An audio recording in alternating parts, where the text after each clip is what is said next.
Sua, London, the 17th of June, 1851. The first thing Lady Sabina Fortescue saw was the mend.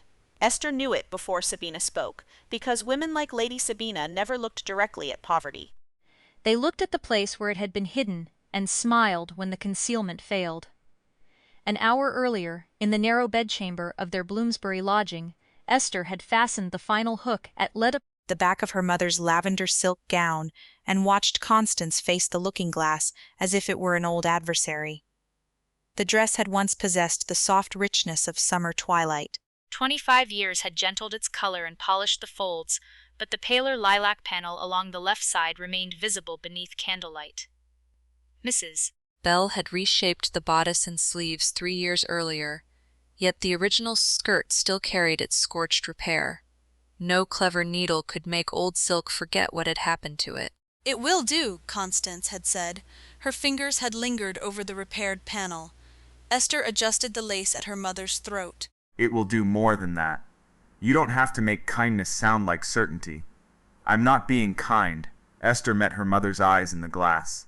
"I'm being accurate." Constance smiled, though the expression did not reach the worry gathered around her mouth. At 54, she still held herself with the quiet grace that had once made strangers turn to look. Reduced circumstances had not diminished her. They had only taught society to look elsewhere. On the dressing table rested a small cedar box. Constance opened it and removed a dance card, its ivory surface warped by age and marked by faint brown shadows. Water had blurred one corner until the writing there seemed to float beneath the stain. She placed it inside her reticule. Esther paused. "Why are you taking that?" Constance closed the clasp. "Because some evenings should not be remembered only in other people's words." She offered no more, and Esther did not press her. Her mother had carried too many silences to have another one taken from her by force. Still, unease followed them from Bloomsbury to Mayfair, sitting between them in the hired carriage like an uninvited third passenger. Esther kept one gloved hand over the portfolio at her side. Inside lay the clean pages of an Italian overture. She had spent the morning copying for a music seller in Soho. The work was exacting, respectable enough when spoken of carefully, and paid just enough to keep coal in the grate when Constance's small income did not. Ambrose Radcliffe disliked any reminder that Esther worked. He preferred society to believe that his generosity maintained them. Selbourne House blazed with light when they arrived. Carriages crowded the street, and liveried servants moved beneath lamps bright enough to turn wet paving stones into black mirrors. The anniversary ball marked 25 years since the fire at the Albion Assembly Rooms. Every printed invitation praised Mr. Ambrose Radcliffe, the young gentleman who had supposedly carried Lord Crispin Winford from the smoke and saved the future Duke of Calderstone. Ambrose received them at the top of the staircase. He was handsome in the careful manner of a portrait restored too often. His gaze moved first to Constance's gown, then to Esther's face. "You came," he said. "We were invited," Esther replied. "Of course." His smile tightened. "Lady Selbourne has been generous. I trust the evening will remain pleasant." Constance's fingers closed around her reticule. "I've no intention of making it otherwise." Ambrose leaned closer. "There will be speeches. I hope old confusion won't tempt anyone into sentiment." Esther felt the warning beneath his politeness. "My mother is perfectly capable of choosing her own conversation. That is precisely what concerns me." Before Esther could answer, he stepped aside to greet a baronet and his wife, leaving them to enter the ballroom beneath a ceiling painted with clouds no London sky had ever possessed. Chandeliers scattered light across silk, jewels, polished shoulders, and military braid. At the far end, a portrait of Ambrose had been placed beside a silver medal beneath a wreath of white roses. Esther saw her mother notice it. Constance's breathing changed, barely, but enough. Then came the music. 4 notes rose from the orchestra during its preparation, soft and questioning. Constance went still. Her lips moved with the phrase before the violin settled into another tune. Esther turned toward her, but Lady Sabina Fortescue had already approached. Sabina wore silver gauze over white satin, a combination designed to suggest innocence at considerable expense. 3 young women followed her, all carrying the same expectant smile. Mrs. "Radcliffe," Sabina said. Her gaze dropped to the pale panel. "How brave of you to wear something so full of history." Constance inclined her head. Clothing usually acquires history by surviving its owner's need to impress strangers. One of the women coughed behind her fan. Sabina's smile sharpened. Is the lighter silk curtain lining? Gertrude Fortescue, Countess of Selbourne, arrived in time to hear the question. Her eyes rested on the repair with cool satisfaction. A relic poverty ought to have buried, she said. The words were spoken softly. That made them crueler. Constance's back remained straight, but her fingers tightened around the reticule until the old leather creased. Esther stepped half a pace forward. She did not raise her voice. She did not need to. The age of silk is not shameful, Lady Selbourne. Cruelty becomes no better bred because it is dressed in pearls. The women around Sabina fell silent. Somewhere beyond them, a man stopped walking. Esther felt the change in the room before she saw him. Crispin Winford, 7th Duke of Calderstone, stood just inside the ballroom doors. He was taller than she had expected, dark-haired, composed, and grave in evening black. People parted around him without appearing to move. He should have been looking towards Sabina. Everyone had spent weeks predicting that he would open the first waltz with her and confirm what society had already decided. Instead, his attention rested on Constance. More precisely, on the repaired lavender silk. The orchestra tested the same 4 notes again. Constance hummed them under her breath. The Duke's face altered, not dramatically. Only a stillness entered it, so complete that Esther saw something like recognition pass beneath his control. Smoke, lavender, a hand around his own. The impressions came to him without explanation, and Esther could not have known them. But she saw the force of whatever memory had struck him. Sabina stepped forward and extended her hand with practiced grace. Your Grace, we were beginning to fear the first waltz might go unclaimed. Crispin looked at her, then beyond her. He began to cross the ballroom. Conversations faltered. Fans paused. He passed Lady Sabina without apology. He passed Gertrude. He passed the portrait of Ambrose beneath its wreath of white roses. When he stopped before Esther, the entire room seemed to draw one breath and hold it. He bowed. Miss Radcliffe, Esther's heart gave one hard beat. Your Grace, I believe the first waltz remains unclaimed. Behind him, Sabina had gone pale. Esther could feel her mother's astonishment beside her. She could also feel every eye in the room measuring the old dress, the repaired silk, and the distance the Duke had chosen to cross. Are you asking me to dance? Esther said quietly. Or using me to reprimand the room? One corner of his mouth moved, though he did not smile. I'm choosing the only person here who doesn't require an audience to know what is right. The answer unsettled her more than flattery would have done. He offered his hand. Esther looked once at Constance. Her mother's grip loosened around the reticule. Then Esther placed her gloved fingers in the Duke's palm. He led her toward the center as the musicians raised their bows. The ballroom opened around them. During the first turn, Crispin's gaze moved past Esther's shoulder to Constance, who stood beneath the chandeliers with one hand resting over the old dance card hidden in her reticule. The 4 notes returned beneath the waltz. His hand tightened almost imperceptibly at Esther's waist. "Where did your mother learn that melody?" he asked. Esther followed his gaze. Constance had begun humming again, though her face had lost all color. She has hummed it only when she is afraid, the waltz continued, though Esther no longer heard it as music. The 4 notes had altered the room. They passed beneath the melody like a question the orchestra did not know it was asking, and each time they returned, the Duke's attention shifted toward Constance. His hand remained steady at Esther's waist. His expression did not. You recognize it, Esther said. Crispin's gaze came back to her. I recognize something. That is not the same answer. No. He guided her through the turn with precise restraint, careful not to draw her closer than the dance required. I remember smoke. A woman's lavender skirt. 4 notes repeated beneath shouting. A voice telling me not to look back. Esther nearly missed the next step. Crispin corrected the movement without making the error visible. You remember a woman? Only fragments. His voice was quiet enough that no one beyond them could hear. My family was told, mister. Radcliffe carried me out. And you believed them.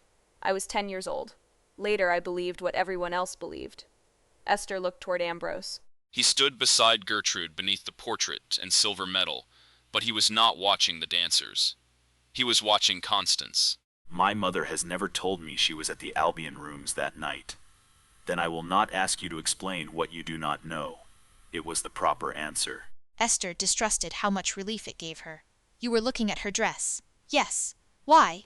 Crispin did not pretend ignorance. The color, the melody. The way she held her left hand over her reticule. Esther's eyes narrowed. You observe a great deal, Your Grace. It is occasionally useful. It is also a way of entering rooms where you have not been invited. Something like approval moved through his face. That is true. The waltz carried them past Sabina. Her smile had returned, but it now possessed the brightness of polished glass. Gertrude stood beside her, composed enough to appear untouched. Only Ambrose betrayed strain. His thumb pressed repeatedly against the edge of his medal. Crispin noticed. Esther knew he noticed because his attention sharpened, then withdrew before Ambrose could see it had landed. You must not question my mother here, Esther said. I had no intention of doing so. Not even if you believe she knows something about the fire. Especially then.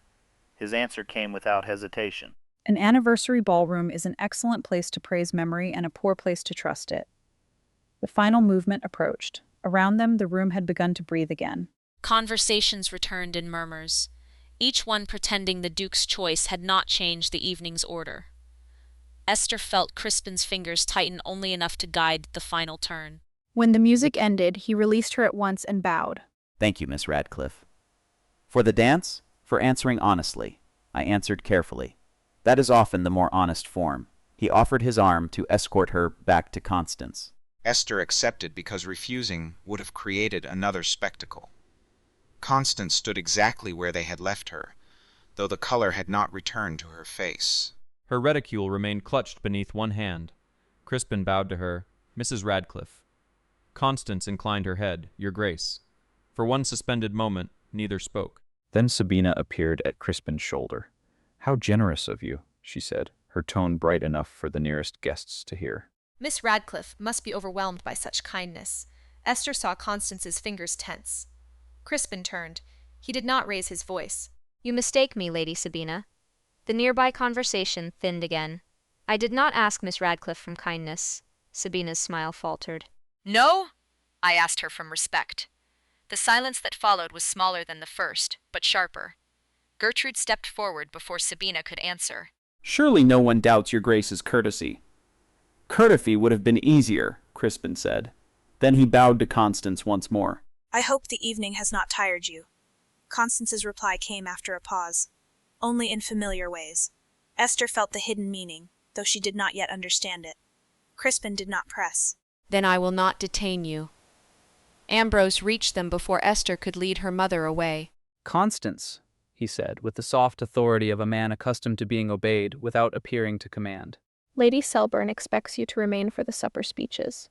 My mother is unwell, Esther said. She needs air. Ambrose's eyes moved to her. A few moments of discomfort should not disrupt an evening arranged in my honor. Your honor appears well supplied. Constance touched Esther's wrist before the answer could sharpen further. We'll go home. Ambrose lowered his voice. You should think carefully before leaving at this moment.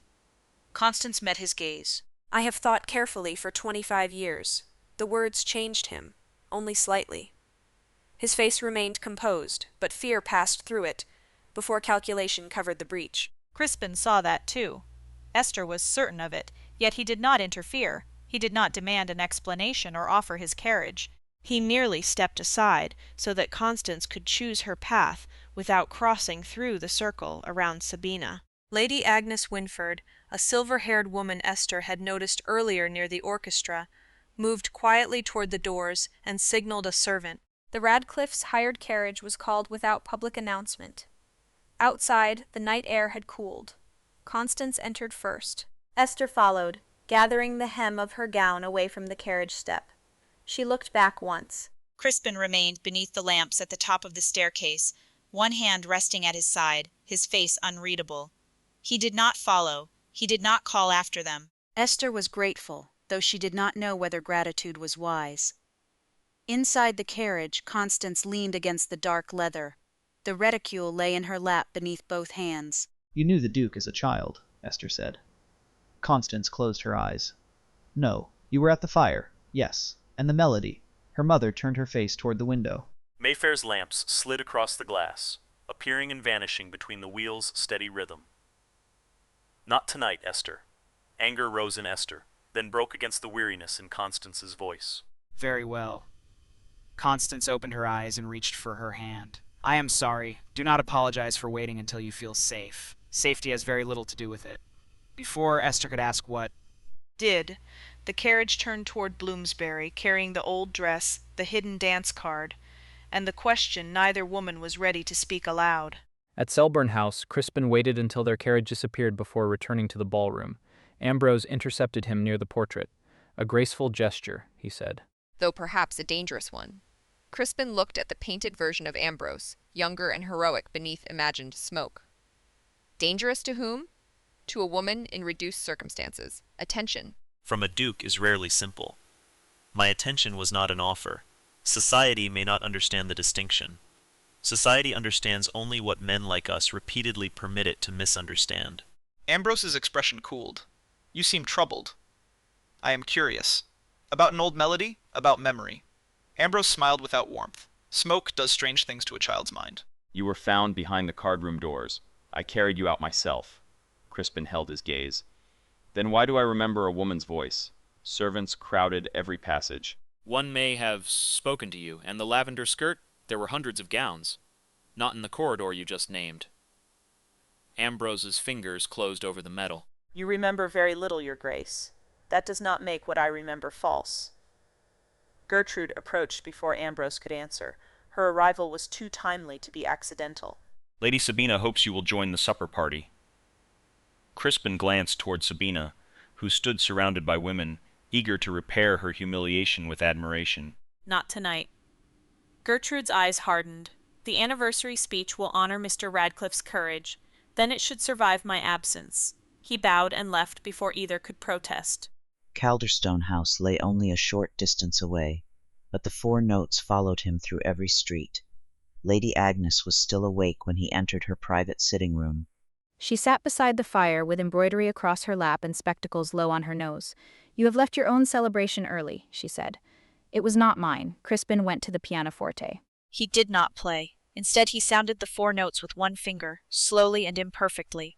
Lady Agnes dropped her embroidery frame. The wooden hoop struck the carpet. Crispin turned. The color had drained from her face. You know it. She stared at the keys. You sang those notes for weeks after the fire. The room seemed to narrow around him. Did I say where I heard them? Lady Agnes bent to retrieve the frame, but her hand shook, and she left it where it had fallen. No. Her eyes lifted to his. You only asked for the lavender, lady. Lady Agnes did not look toward the fallen embroidery frame. Her attention remained fixed on Crispin, as if the 4 notes had opened a door she had spent 25 years keeping closed. The fire had gone low in the grate, and Calderstone House had settled into its midnight silence, yet the room no longer felt quiet. The lavender lady, Crispin repeated. Lady Agnes folded her hands to still them. That was what you called her. How often? Every day for nearly 3 weeks. He stood beside the pianoforte, one hand resting against its polished edge. Why was I never told? You were told what everyone believed. Her answer held no defensiveness, only regret. Mr. Radcliffe had carried your blue coat to the carriage court. He was covered in soot. You were unconscious by then, and no one had a clearer account. Did anyone search for the woman? Your father sent inquiries to the Albion management and to several families whose names appeared. On the subscription list. No one came forward. Lady Agnes bent at last and lifted the embroidery frame from the carpet. The silk had slipped loose, leaving a spray of unfinished white flowers. You could not describe her face. You remembered lavender cloth, a woman's voice, and music. Then the fever passed, and the questions were put away. Crispin looked down at the keys. I saw the cloth tonight. Mrs. Radcliffe's gown? The color struck me before I understood why. Then she hummed those notes. Lady Agnes's fingers tightened around the wooden hoop. Did she recognize you? She looked as if recognition were the one thing she feared. He considered the memory of Constance at Selbourne House. Pale beneath the chandeliers, her reticule held close.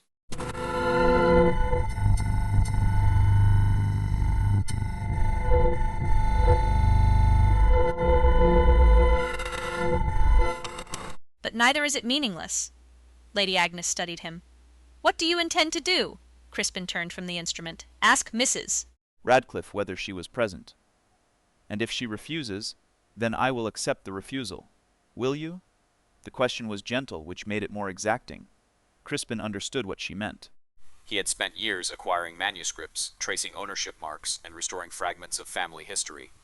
Objects yielded under patience. People did not and should not. I will, he said. Lady Agnes nodded once.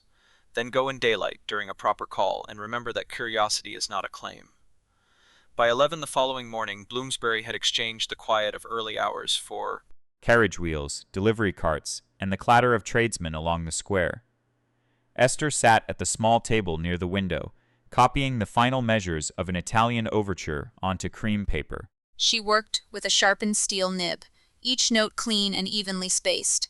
The old dance card had been returned to the cedar box before breakfast. Constance had not spoken of it again. Esther had not asked. The silence between them was not comfortable, but it was chosen, and Esther would not break it merely because impatience had begun to ache. A knock sounded below. Moments later, their maid entered with a card on a small tray. Esther saw the name before Constance reached for it. His Grace, the Duke of Calderstone. Constance's face became still. Can refuse him, Esther said. Her mother looked toward the closed cedar box. No. If I refuse him today, he'll only wonder more. Wondering is not a right. Neither is fear a useful master. Constance set the card down. I'll receive him. Crispin entered a few minutes later with no secretary and no air of command, though the modest room seemed to rearrange itself around his presence. He bowed first to Constance, then to Esther. Mrs. Radcliffe, Miss Radcliffe, thank you for receiving me. You arrived during the proper hour, Constance said. That improves your chances. A faint warmth touched his expression. I'm relieved to hear it. He remained standing until Constance indicated a chair. Esther moved her copied pages into a neat stack but did not conceal them. Crispin noticed the score, then deliberately returned his attention to Constance. I'll ask only one question, he said. Were you present at the Albion Assembly Rooms on the night of the fire in 1826? Constance's fingers rested in her lap. Yes. No one moved. Crispin did not lean forward. Thank you. Surprise passed across Esther's face. That's all? He looked at her. It's all she agreed to answer. I agreed to nothing beyond receiving you, Constance said. Then I've already asked more than I was promised. The restraint was so complete that it unsettled Esther more than insistence might have done. Crispin could have invoked his childhood, his rank, or the public story repeated in his own honor. Instead, he let the silence remain hers. Constance's shoulders eased by a fraction. You remember very little, she said. Smoke, 4 notes, lavender silk, a woman telling me not to look back. Her gaze dropped, but she offered nothing else. Esther shifted nearer to her mother. She doesn't wish to continue. Crispin rose slightly from his chair. Then we won't. Constance looked up. Sit down, Your Grace. I have refused a question, not dismissed a caller. He obeyed. Esther almost smiled. Crispin's gaze returned to the pages on the table. May I ask about the music instead? That depends on the question, Esther said. Did you copy it? Yes. Professionally? The word carried no judgment. For a music seller in Soho. Italian and German scores, mostly. Sometimes orchestral parts when the handwriting is too damaged for performers to read. You recognized the phrase last night, not the composition. Only the interval. Could it be identified from surviving catalogs? Esther glanced at Constance before answering. Possibly. If the anniversary records preserved the program, or if a music seller kept the arrangement. Crispin did not seize upon the possibility. Would you be willing to look? Not unless my mother agrees. He turned to Constance. Mrs. Radcliffe? Constance's eyes rested on Esther's ink-stained finger. The melody may be searched. The dress remains private. Of course, you say that easily. Crispin held her gaze. I hope to prove I mean it. Esther heard the distinction. He did not ask to see the lavender gown. He did not mention the reticule or the card within it.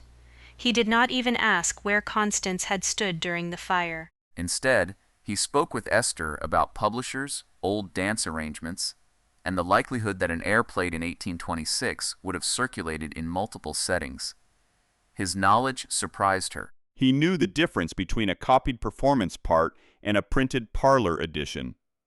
He understood that 4 notes alone could mislead unless rhythm and key were also recovered.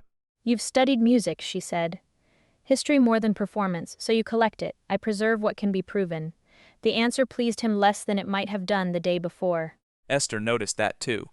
And what can't be proven? She asked. I am beginning to think I've dismissed it too quickly. The conversation ended before noon. Crispin bowed over Constance's hand without touching it, and thanked Esther for considering the search.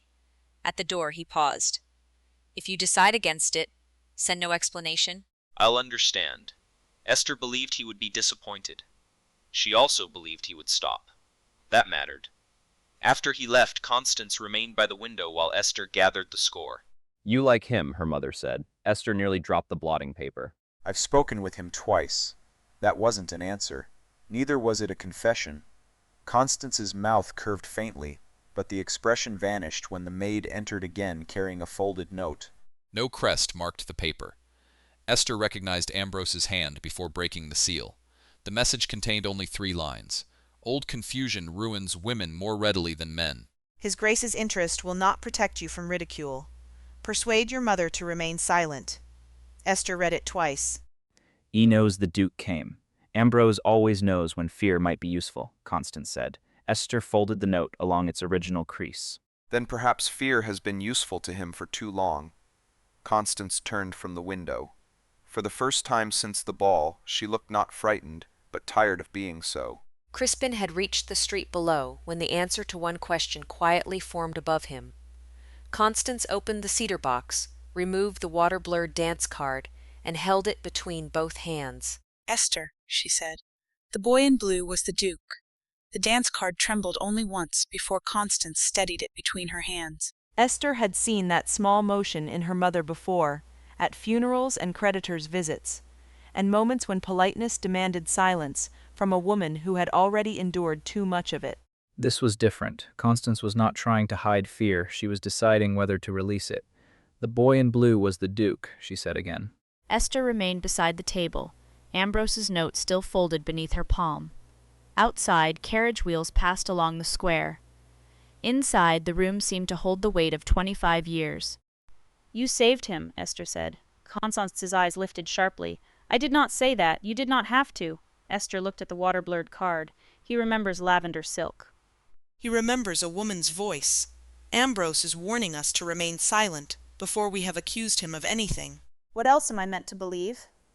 Constance sat near the window and placed the dance card on her lap. Believe only what I tell you. Not what anger arranges for its own convenience. The rebuke was gentle, but Esther felt it. She crossed the room and took the chair opposite. Then tell me. For a moment, Constance studied the old card. The fire began during a waltz. There was a lamp above the musicians' gallery. I never knew whether it broke, or whether the drapery caught first. One instant, the room was full of music. The next, people were pushing toward the grand doors. Her voice remained even, though her thumb traced the warped edge of the card. A screen overturned near the safest exit. Chairs were knocked aside. Smoke moved faster than anyone expected. Esther imagined her mother at 29, young enough to believe courage belonged to dramatic men in paintings, old enough to discover otherwise. Where was father? Thomas had gone to fetch our carriage. You were at home with nurse. Esther had been 4 years old.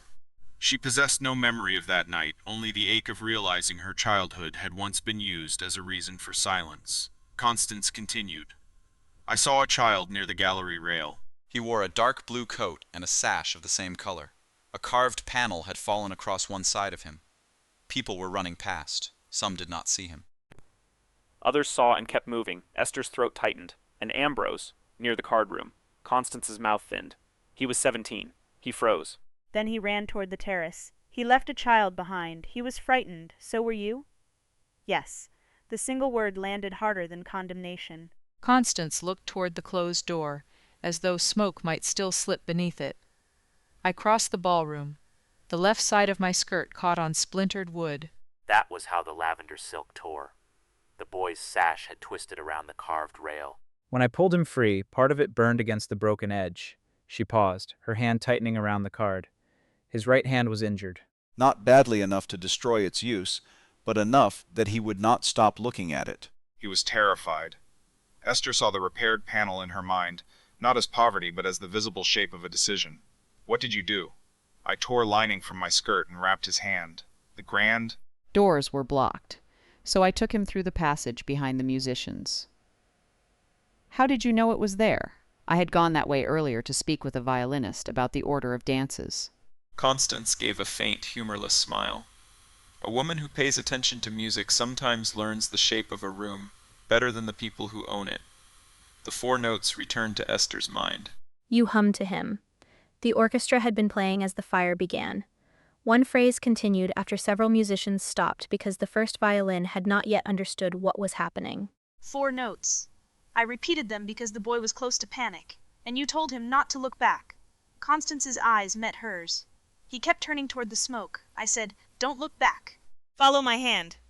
Esther drew a slow breath. You remember the exact words. Some words do not leave. Constance looked down again. I brought him through the musician's passage and into the carriage court. An attendant took him from me. I had breathed too much smoke by then. I remember the stones beneath my knees.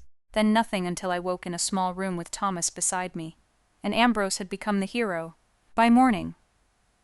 Esther rose so abruptly that the chair legs scraped the floor. How? He found the boy's coat near the terrace passage.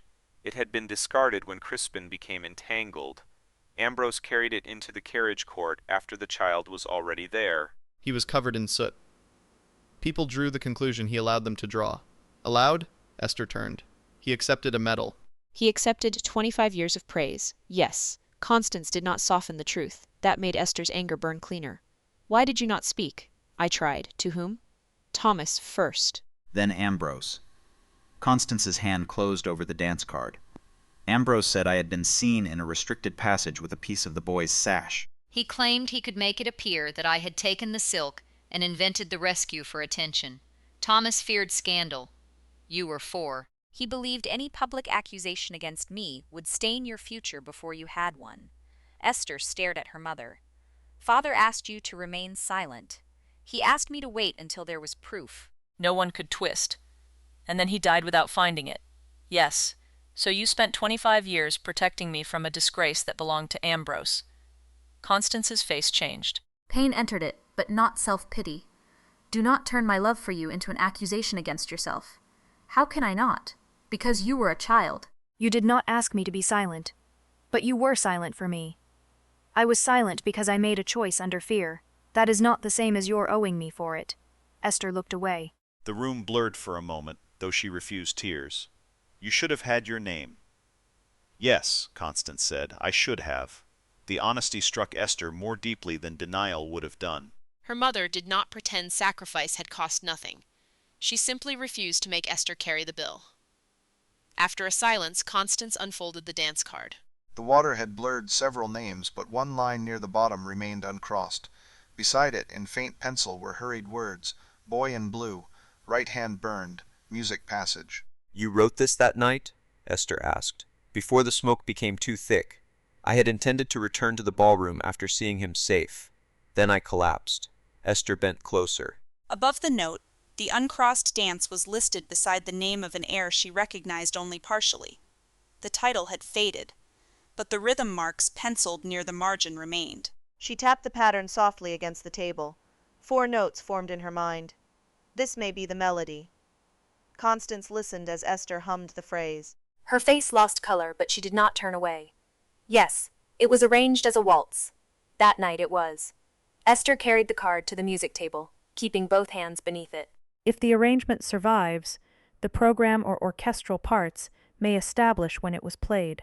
A first violin might have marked a change or interruption.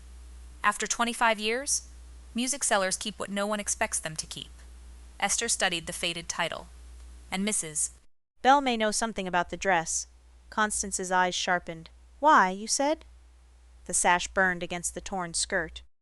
The repair may have preserved more than the damage. Constance went very still. Mrs. Bell was an apprentice then. Her employer repaired the gown the following day. Esther looked toward the cedar press where the lavender dress now rested. Did they remove the sash? I do not know. I was ill for several days. When the dress returned, the left panel had been reinforced from within. Hope rose too quickly, and Esther forced it down before it could become certainty. Will not assume anything. No. Constance folded the card carefully. will ask. Esther crossed back to her and knelt, not from submission, but to place herself level with the woman whose courage had been hidden beneath a repaired seam. Mother, I will help you restore the truth, but I will not take it from you while doing so. Constance touched her cheek. Then we understand one another. Will you come to Mrs. Bell with me tomorrow? Yes, the answer held fear. It also held resolve. The next afternoon, when Mrs. Martha Bell admitted them to the private fitting room behind her Bond Street shop, Constance wore a plain brown walking dress. The lavender gown had been wrapped in clean muslin and carried in her own hands. No servant touched it. Mrs. Bell closed the door, untied the covering, and stared at the pale left seam. Her fingers rose slowly toward the fabric, then stopped before contact. "I have not seen that blue silk in 25 years," she whispered. Belle did not touch the lavender silk until Constance nodded. Even then, she used only the tips of 2 fingers, lifting the left side of the skirt as though the fabric might remember rougher hands. The private fitting room behind her Bond Street shop was narrow and bright, lined with mirrors, folded muslin, and drawers of ribbon arranged by shade. Outside the closed door, assistants moved through the front rooms with the muted efficiency of women accustomed to hearing secrets through silk walls and pretending otherwise. "You remember it," Esther said. Mrs. Bell looked up. "I remember helping to save it. She was a composed woman of 42, dressed in practical black with a measuring tape looped at her waist." For the first time since Esther had known her, that composure seemed uncertain. I was 17. My employer received the gown the morning after the Albion fire. The left panel was torn, the inner facing scorched, and part of another silk had fused against it. Constance's hand tightened over the muslin wrapping. Blue. Yes. Mrs. Belle glanced toward the door, then lowered her voice. Dark blue, with small silver figures woven through it. "We thought it came from a gentleman's sash." Esther felt the room contract around that sentence. "Was it removed? No. That was the difficulty." Mrs. Bell drew a padded stool closer. The heat had joined part of it to the torn facing. Pulling it away would have destroyed more of the lavender silk. My employer cleaned what she could, trimmed only the loose char, and used the blue strip as reinforcement beneath the repair. Constance sat very still. I was ill when the gown was returned. "Thomas told me only that it had been made decent again. The work was done quietly," Mrs. Bell said. Your husband paid in cash and asked that nothing about the fire be entered in the account book. Esther looked at her mother. Constance's expression revealed no surprise, only the exhausted recognition of another silence arranged on her behalf. "Can you show us?" Esther asked. Mrs. Bell did not answer her. She turned to Constance. "May I open the inspection fold?" Constance looked down at the skirt she had carried through 25 years of shame, survival, and careful storage. "Yes, Mrs." Bell placed the gown across the padded table. She did not unpick a seam. Instead, she reached beneath the left panel and found a narrow fold secured with 2 small hooks, an opening created when she had reshaped the bodice and sleeves in 1848. "I left this access point because the old facing should never be strained," she explained. "The skirt itself is still the original." She released the hooks and turned back the inner layer. The fragment lay where it had always been. It was no wider than 2 fingers, darkened almost to black along one edge, with blue still visible toward the center. Tiny silver stags repeated through the weave, some distorted by heat but unmistakable. Esther did not breathe. Constance reached out, then stopped before touching it. "That was around his waist," she whispered. "When I pulled him free." Mrs. Bell's eyes lifted sharply. Until that moment she had known only that the silk came from the fire. Now she understood whose sash it had been, and why Constance had brought the gown. Esther kept her voice steady. "Did you know the boy was Lord Crispin Winford?" "No." "We were told nothing about a child." Mrs. Bell closed the fold halfway, shielding the fragment from the light. "I knew only that the blue silk had burned against the gown before it reached us." It was not added later. I can swear to that. The words offered hope, but Esther refused to mistake hope for proof. It may still be called stolen. Constance looked at her. Ambrose has already threatened that. Mrs. Bell's face hardened. A thief does not usually sew stolen silk where no one can see it. A frightened room may prefer a poor explanation to a truthful one, Esther said. She crossed to the writing desk in the corner and took out a sheet of paper. "The Duke should know that a material clue exists, but the dress will remain with my mother. Write that plainly." Constance said. Esther did. She addressed the note to Calderstone House and gave it to Mrs. Bell's trusted errand boy, instructing him to place it only in the hands of the Duke's household porter. While they waited, Mrs. Bell reclosed the inspection fold and arranged the gown across Constance's lap. No one else entered the fitting room. Crispin arrived less than an hour later with Lady Agnes Winford. The ducal carriage stopped before the shop, conspicuous despite its restrained dark panels. Esther saw a man on the opposite pavement lower his newspaper and look twice at the silver stag device on the carriage door. She recognized him as one of Ambrose's occasional messengers. He walked away before she could point him out. Inside, Crispin removed his gloves but did not approach the gown. He bowed to Constance. Mrs. Radcliffe, Miss Radcliffe's note said you had found something connected to the fire. We may have, Constance replied. You'll see only what I permit. Of course. Mrs. Bell explained the repair first. She described the fused silk, the trimming of loose char, the hidden reinforcement, and the untouched original skirt. Crispin listened without interrupting. When she finished, Constance gave a single nod. Mrs. Bell opened the inspection fold. The Duke remained where he stood. The sight of the blue fragment changed him more deeply than the melody had. His shoulders went still. His right hand closed slowly at his side, as though some part of the burned child remained within it. Lady Agnes stepped closer, but stopped before the table. I know that weave, she said. Crispin had a formal sash made from it when he was 9. The silver stags were commissioned for the Winford children. Esther watched Crispin. Do you remember wearing it that night? No, he answered honestly. I remember blue. I cannot swear it was this blue. His restraint mattered. He did not turn memory into evidence merely because it favored Constance. May I look more closely? He asked. Constance considered him, then gestured toward the table. You may look. Don't touch it. Crispin moved nearer. He bent without placing a hand on the gown.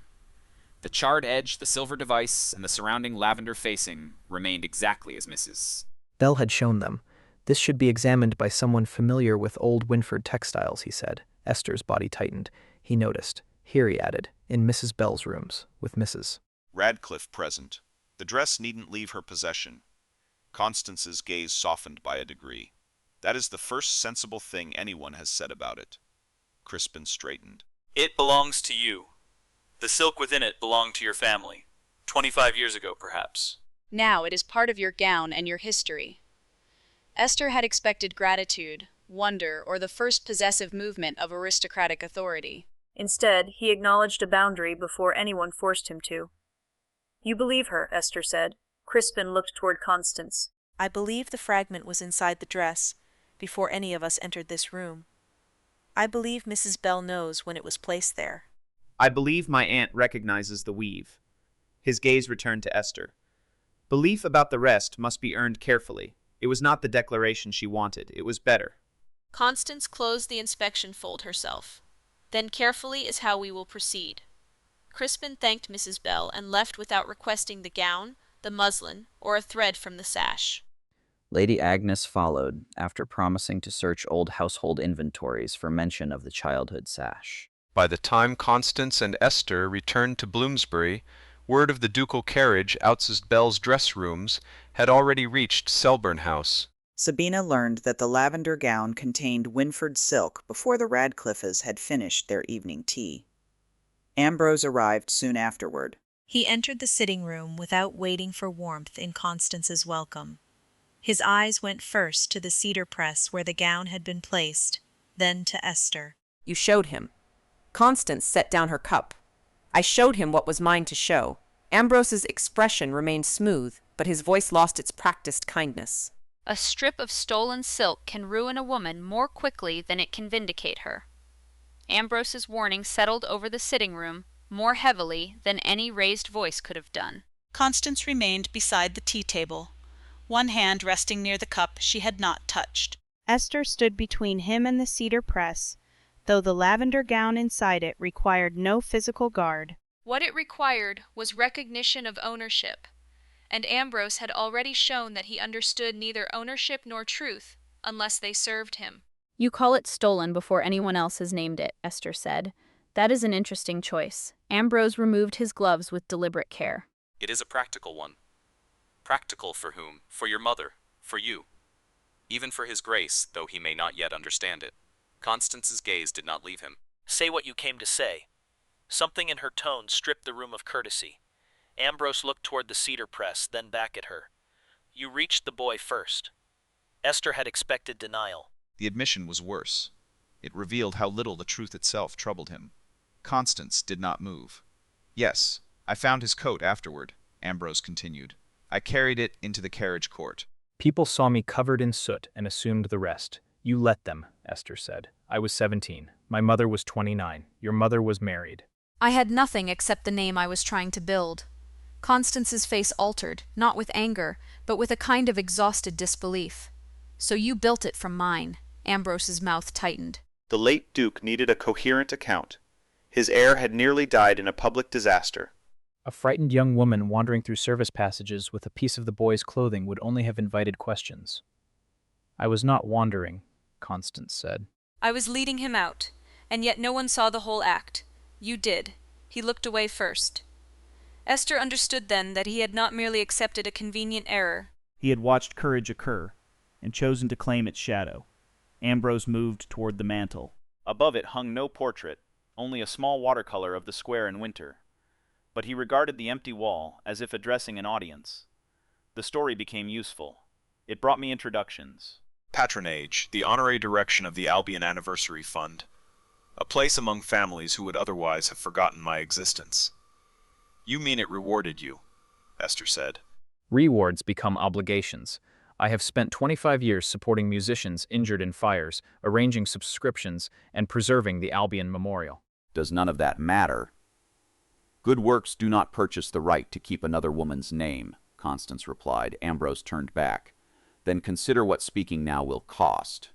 Society will not accept your account simply because you have repeated it with conviction. They will ask why you waited. They will ask why part of a ducal sash was hidden in your gown. They will ask why your daughter became interesting to the Duke on the very night you brought that gown into his sight.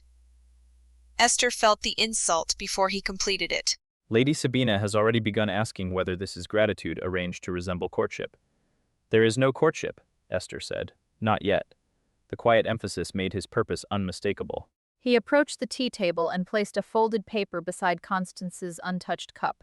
I can increase the allowance I send you each quarter. I can secure Esther permanent copying work through respectable musical patrons. Lady Selbourne can introduce her where a woman of limited means would never otherwise be received. Esther did not touch the paper. And the price? The dance card. Constance's fingers closed against her skirt. You know about it. I have always known you kept something from that night. Thomas was too sentimental to destroy it. My husband was too honorable to give it to you. Call it what you wish. I want the card surrendered, and I want all discussion of the dress ended. Esther looked at the paper again. A private allowance. Permanent work. Social protection. Ambrose had arranged each temptation with care, offering safety in precisely the form society had denied them. You're asking us to sell silence back to the man who profited from it, she said. I'm offering you a future. No. You're offering us permission to remain comfortable beneath your version of the past. Ambrose's composure thinned. You should think before pride condemns your mother to ridicule. Constance rose. She did not raise her voice. You no longer decide what I endure, Ambrose. If you speak, I will say you took the sash. I will say you pursued his grace's gratitude after preserving that silk for 25 years. And people will believe me because my name is already printed beneath the portrait. Then they will have to choose between a printed name and a living witness, Constance said. That choice will be theirs. The decision to speak will be mine. Ambrose stared at her. Esther had never seen him look genuinely uncertain. He recovered quickly, took up the folded offer, and slipped it back into his coat. You may regret this. I already regret 25 years, Constance replied. One more threat will not improve them. He left without bowing. Only after the front door closed did Constance sit again. Esther moved toward her, but her mother lifted one hand. Do not comfort me yet. Why? Because I am angry, and I would like to feel it without being made gentle for someone else's convenience. Esther stopped. Then she drew the chair opposite and sat in silence, giving Constance the dignity of her anger. 2 days later, at Selbourne House, Crispin faced a different version of the same defense. Gertrude received him in a morning room arranged to suggest ease. Sabina sat near the window with embroidery untouched in her lap. A tray of letters lay open beside the Countess, several bearing the seal of the Albion Anniversary Committee. Radcliffe tells me you have taken an interest in an old domestic confusion, Gertrude said. A public lie repeated for 25 years is not domestic. You assume it is a lie. I assume only that the accepted account does not explain Mrs. Radcliffe's dress, my memory, or Ambrose's discomfort. Sabina's needle paused above the linen. Miss Radcliffe has been remarkably successful in making her mother's misfortune appear mysterious. Crispin turned to her. Mrs. Radcliffe's history is not entertainment. Of course not. But Esther knows you were nearly killed. She knows gratitude can resemble attachment when placed before the right audience. His expression cooled. You will not use my childhood to accuse her of calculation. Sabina's cheeks colored. I'm only concerned for you. Concern does not require contempt. Gertrude intervened before her daughter could answer. Ambrose's account was useful, Your Grace. That is the truth no one wishes to say. After the fire there was confusion, panic, and an air too ill to speak clearly. A respectable young gentleman returned with the child's coat. Your late father needed certainty. He needed truth. Men with responsibilities rarely receive truth in a convenient form. Then they are obliged to wait for it. Gertrude's eyes hardened. And what do you intend now? To overturn a public history because of a melody and a strip of old silk? I intend to allow evidence to be examined without allowing either family to dictate the Conclusion. Sabina set down her embroidery. At the Albion rooms? Crispin looked at Gertrude. There is a charity concert rehearsal on the 24th. Lady Agnes will invite Mrs. Radcliffe and Miss Radcliffe as her guests.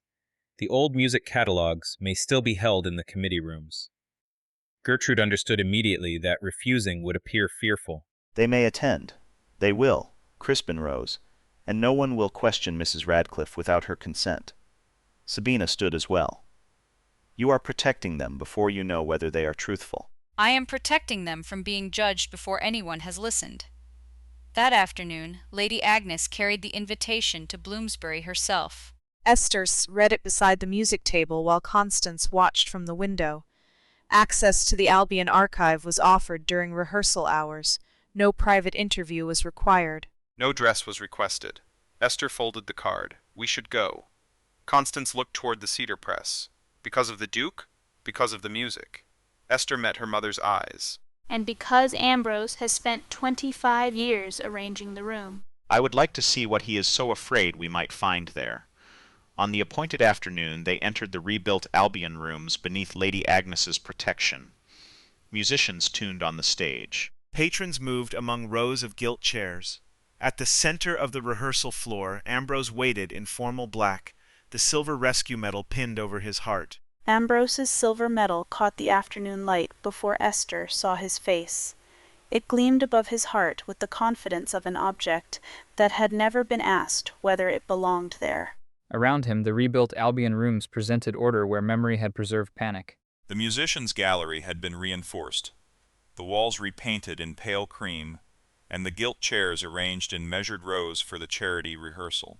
Only the shape of the room remained familiar enough to trouble Constance. She stood beside Esther in the lavender gown, one hand resting lightly against the repaired left panel. Mrs. Bell had asked to compare the old work with surviving costume and subscription records kept by the Anniversary Committee. Constance had agreed because the gown would remain upon her person. The water-blurred dance card stayed inside her reticule. No one else had touched either object. Lady Agnes walked at Constance's other side, her presence granting the visit every propriety society demanded, and none of the humiliation society appeared eager to provide. Crispin stood near the stage, speaking with the conductor. When he noticed them, his attention moved first to Constance's face, then to the lavender silk. He bowed without approaching the dress. That restraint lasted less than 5 minutes. Sabina crossed the rehearsal floor before Mrs. Bell could reach the records table. Gertrude followed more slowly, allowing her daughter to deliver the first wound while preserving the appearance of maternal reluctance. Several patrons turned toward them. The musicians continued tuning, but the notes became scattered and uncertain. Mrs. Radcliffe, Sabina said. How extraordinary that you have worn the gown again. Constance met her smile with composure. It is mine. I require no extraordinary reason. Sabina's gaze dropped to the repaired panel. Sust, is everything hidden inside it yours as well? Esther felt Lady Agnes stiffen. Crispin had begun moving toward them. Ambrose remained beneath the musician's gallery, one hand touching the edge of his medal. Constance's fingers closed over her reticule. "Say plainly what you intend," she said. Sabina turned just enough to include the watching patrons. "I understand a fragment of His Grace's childhood sash has been found sewn into your gown." The nearest conversation stopped. Belle, arriving with a leather-bound catalogue, halted beside Esther. Gertrude gave a sorrowful sigh that had been prepared too carefully to be sincere. Lady Sabina is concerned for the honor of the Calderstone family, as we all should be. You learned of the fragment through a man watching Mrs. Bell's shop, Esther said. That does not sound like concern. It sounds like surveillance. Gertrude's expression cooled. A ducal carriage outside a dressmaker's rooms is not easily concealed, nor was it intended to be. Crispin reached them. His voice carried without being raised. This conversation ends unless Mrs. Radcliffe wishes it to continue. Ambrose stepped forward before Constance could answer. Your Grace, the matter cannot remain private now that an object belonging to your family has been identified. He drew a folded program from inside his coat. Its paper had yellowed, but the printed heading remained dark. An account of the Albion room's fire and the courage of Mr. Ambrose Radcliffe. He held it where those nearest could see. This was issued within a month of the fire. It records that I found Lord Crispin behind the card-room doors and carried him to safety. It records what you told them, Esther said. It records what witnesses accepted. Ambrose's gaze shifted toward Constance. It also records that Mrs. Radcliffe was seen near the musician's passage after the rescue, carrying damaged fabric. A portion of the young lord's sash was never recovered. A murmur moved through the patrons. Constance drew breath to speak, but a gentleman near Gertrude asked whether the gown had been examined. Another woman wondered aloud why a respectable married lady would have entered a restricted passage. The questions overlapped before Constance could answer the first. Esther felt the old pattern forming around them. A man supplied the accusation. Society supplied the certainty. The woman at the center became unnecessary. "My mother was there because she led the boy through that passage," Esther said. Sabina looked toward Crispin. And now Miss Radcliffe produces a rescue story, just as your Grace begins distinguishing her with dances and visits. The cruelty was precise. It turned Constance's courage into ambition and Esther's dignity into strategy. Perhaps, Sabina continued, the gown was preserved for the moment when gratitude might be encouraged to resemble marriage. Crispin's expression hardened. You will not speak of Miss Radcliffe in that manner. Then ask why the silk was hidden. It was not hidden from its owner, Mrs. Bell said. Her voice shook, but she did not retreat. It was fused to the inner facing and used to reinforce the damaged panel. I assisted with that repair in 1826. Ambrose opened the program wider. A dressmaker's memory after 25 years cannot outweigh a contemporary account. Neither can your printed account outweigh the woman who was there, Esther replied. Constance stepped forward. I was not found with stolen silk. I pulled the boy from the gallery rail. His sash caught against the carved wood. The fragment burned into my skirt before I led him through the musician's passage. The room should have listened. Instead, Gertrude asked why Constance had waited so long. Sabina asked why the gown had been restyled if it was evidence. Ambrose said gently that smoke and fear could alter memory. Each voice arrived before the previous one had finished, building a wall from polite disbelief. Crispin turned toward the room. Enough. The word stopped them. Even the orchestra fell silent. He stood beside Esther and Constance, his authority visible in the space that opened around him. No one will call Mrs. Radcliffe a thief without proof. Esther felt Constance's shoulders ease. Then Crispin looked at the lavender gown with the focused attention of a scholar before an uncertain artifact. "The fragment must be examined under controlled conditions," he said. "Mrs. Radcliffe, I ask that you place the gown temporarily in Calderstone custody. I can secure it at my London house and bring in 2 specialists familiar with Winford textiles." The relief vanished. Silence spread through the room more completely than his command had achieved. Esther turned toward him. You want her to remove it and give it to you. Crispin heard the warning in her voice, but his conviction remained. Only temporarily.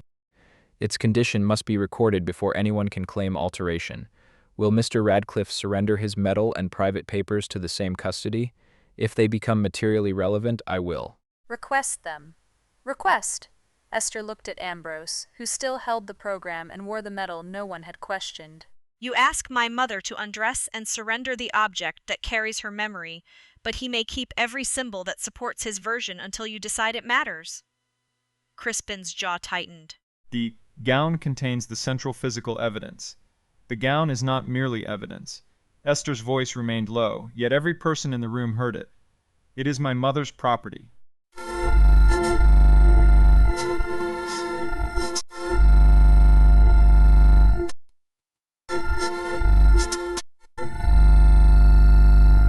That begins by taking possession is still taking possession. Constance raised one hand before Crispin could answer. No, Your Grace. He looked at her. Mrs. Radcliffe, secure custody would prevent interference. It would also remove the dress from me, only for a limited period. No. The second refusal was stronger. You asked once. I have answered. Crispin stood very still. Esther saw the moment he understood that good intention had not prevented injury. He did not command. He did not appeal to rank. Yet he had already made the room believe Constance's ownership was an obstacle to truth rather than part of it. Sabina's expression had brightened. Ambrose folded the program with careful satisfaction. Esther turned to Mrs. Bell. Please close the catalogue. Then she offered her arm to Constance. We are leaving. Crispin stepped aside. Esther. It was the first time he had used her name without a title. She stopped but did not face him. I would not allow anyone to damage the dress. You nearly allowed them to turn my mother into an exhibit. Lady Agnes came to Constance's other side. My carriage is at the door.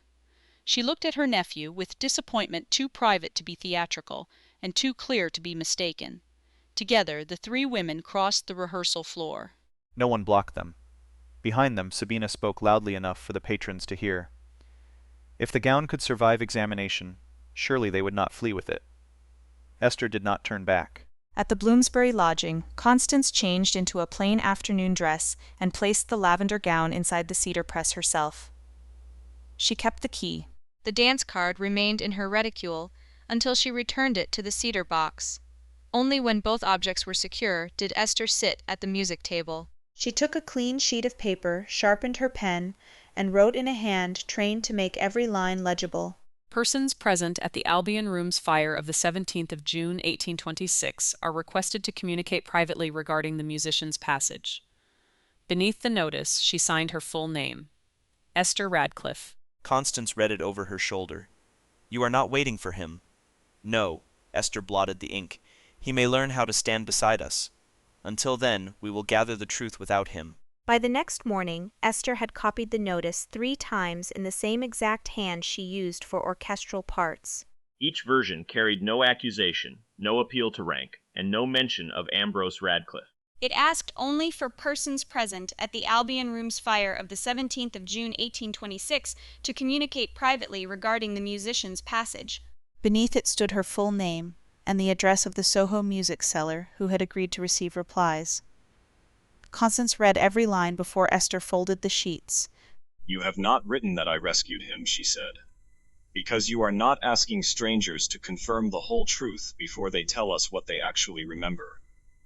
And you have not named the Duke. His name would draw curiosity before honesty. Constance considered that, then nodded. Place them. Esther hired a cab to Soho with money she had earned copying a set of German songs. She asked no favor of Calderstone House, borrowed no carriage from Lady Agnes, and sent no message to Crispin. The first music seller, Mr. Howell had employed her often enough to trust the cleanliness of her work, but his trust weakened when he saw the subject. The Albion fire, he said, lowering his voice, although they stood alone in the back room. That name still brings patrons. Then perhaps it should also bring witnesses. Lady Selbourne supports. The Anniversary Committee. The notice is not about Lady Selbourne. Society will decide otherwise. Esther placed the fee on his desk. I am paying for space beside your performance catalogues. Nothing in the wording is defamatory. Mr. Howell read it again. He disliked courage when it arrived with correct punctuation and payment exact to the shilling. At last he pinned the notice to the board near the front counter. The second seller, Mr. Price accepted another copy with less hesitation, though he warned her that influential customers might object. Then they may object to me, Esther said. The notice is mine. From Soho she went with Constance to an older shop near Covent Garden, where bound catalogues of concerts and assemblies were kept in dust-colored stacks. Esther traced the 1826 program through handwritten entries, copying names of principal musicians and attendants onto separate sheets. Her experience with damaged scores proved more useful than society would have expected. She recognized abbreviations for first violin, prompter, lamp attendant, and copyist. She knew which names likely belonged to men who traveled with orchestras and which might have remained in London. Constance chose the names she could bear to contact, not Mrs. Fenton, she said when Esther pointed to a familiar surname. She saw me after I collapsed, but her husband repeated Ambrose's story for years. I don't want her family warned before we know what she remembers. Esther crossed the name from the first list but did not destroy it. Mr. Bellamy, the first violin. He was facing the floor.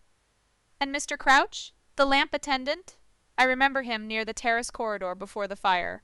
They returned to Bloomsbury with 6 names. Esther wrote 6 letters separately. She did not mention the lavender dress, the blue sash, or Ambrose's medal. Each recipient received only the date, the room, the musician's passage, and one question about where they had been standing when the alarm began. Constance read each letter before sealing. By evening, Esther's fingers ached from the pen, but the ache felt cleaner than helplessness. 2 days passed without answer. On the 3rd morning, Mr. Howell's errand boy arrived carrying Esther's notice folded down the center. Lady Selbourne's steward came yesterday, he said, avoiding Esther's eyes. Mr. Howell says he can't keep it displayed. Did the steward claim the wording was false? No, miss. Only unsuitable. Esther took the paper. Unsuitable to whom? The boy had no answer. An hour later a note came from Mr. Price. His copy remained in place. Esther had paid the proper fee, he wrote, and no patron had shown him a lawful or moral reason to remove it. Constance read the sentence twice. One honest shopkeeper is not an army. No, Esther said, but he is not nothing. Gertrude's pressure spread beyond the shops. At an afternoon call, a woman who had not visited the Radcliffes in months asked whether Esther had begun collecting elderly musicians to support a romantic family tale. Another hinted that servants could be persuaded to remember anything after 25 years. Sabina's version traveled faster than Esther's notice. By supper, society had begun saying she was coaching old men to place her mother beside a duke. Esther did not answer through drawing rooms. She sent the remaining letters. The first reply arrived on the 28th of June from Mr. Abel Bellamy, retired first violin, written in a cramped but disciplined hand. He remembered the waltz stopping unevenly after smoke entered near the gallery drapery. He remembered several dancers running toward the grand doors. Most important, he remembered a woman in lavender crossing against the fleeing crowd. He had seen her because every other figure moved the opposite way. He had not seen Ambrose Radcliffe near the trapped child. The statement did not prove who carried Crispin out. Esther refused to make it say more than it did. He saw you cross, she told Constance. Her mother pressed the letter against the table with both hands, as though it might otherwise lift away. Then I was not invisible to everyone. The second useful reply came from Mr. Gideon Crouch, the former lamp attendant. He remembered Ambrose reaching the terrace doors before a boy in blue appeared in the carriage passage. He had not seen who brought the boy through the inner corridor because he had been ordered outside to clear the lamps from the wall. Again, the account was incomplete. Again, it contradicted the printed legend without pretending to replace it entirely. Esther arranged the letters in separate folders and showed neither man the other's words. When Mr. Elias Penrose called at Constance's request, he approved the method. Independent recollection is strongest when no witness has been taught the shape of another witness's memory, he said. Keep every original letter. Make copies, but mark them plainly as copies. I am not building a prosecution, Esther said. No. You are protecting the truth from careless hands. Penrose offered to receive future statements in sealed envelopes, but Esther declined. They may send them through the music cellar. My mother should know who is speaking before any solicitor decides what matters. Penrose accepted the boundary. Mrs. Bell came that afternoon. She had heard the rumor that Esther was coaching witnesses and looked more angry than frightened. No one coached me at 17, she said. I remember what my own hands repaired. Will you say so publicly? Constance asked. Mrs. Bell hesitated. Her shop depended upon women who obeyed Gertrude's invitations and feared Sabita's disapproval. I will, she said at last. But I'm not brave enough to pretend I'm not afraid. Constance reached across the table. You do not owe us bravery without fear, only the truth you choose to give. Mrs. Bell's eyes shone, but she did not look away. Later, when Esther returned from posting another letter, a single envelope waited on the music table. The seal belonged to Calderstone House. Crispin's note contained no defense. He wrote that he had mistaken custody for protection and authority for care. He asked no forgiveness and requested no answer. Esther read it once, then placed it unopened no further, folded inside her private writing desk. Constance watched, but did not question her. Esther could not yet reply. She knew remorse might be sincere and still insufficient. That night she wrote one sentence on a blank page meant for no one else. I will not be the woman he studies until he decides whether I am worthy of belief. On the 30th of June, Mr. Bellamy's second parcel arrived wrapped in brown paper and tied with faded green string. Inside lay an old violin part from the 1826 program, its edges softened by years of use. He had marked changes in pencil above the staff. Near the middle of the page, beside the abandoned waltz, 4 small notes stood in the margin. Esther touched none of the writing. She looked toward Constance and hummed the phrase. Her mother closed her eyes. The same 4 notes filled the room. The 4 penciled notes changed nothing by themselves, and yet they changed the air in the room. Esther knew enough about music to distrust any conclusion that arrived too eagerly. Mr. Bellamy's marked part proved that the phrase had belonged to the abandoned waltz. It did not prove who had led Crispin through the musician's passage, nor did it name the woman in lavender. Still, when Constance hummed the notes and Mr. Bellamy's handwriting placed them at the exact moment the fire began, one fragment of memory joined another without force. Esther copied the 4 notes into her own working score, marked the transcription plainly, then wrapped the original part in clean paper so it could be returned to its owner. She had just finished tying the parcel when the maid brought in Lady Agnes's card. Crispin stood behind his aunt in the small entrance hall. He wore no expression of entitlement, but his presence filled the narrow space all the same. Esther had not answered his apology. He had come despite the silence, yet not alone, not after dark, and not without the propriety Constance had every right to require. Constance received them in the sitting-room. The lavender gown remained locked inside the cedar press. The water-blurred dance card remained in its cedar box. Mr. Bellamy's part lay wrapped on the music table, ready to leave the house. Crispin bowed first to Constance.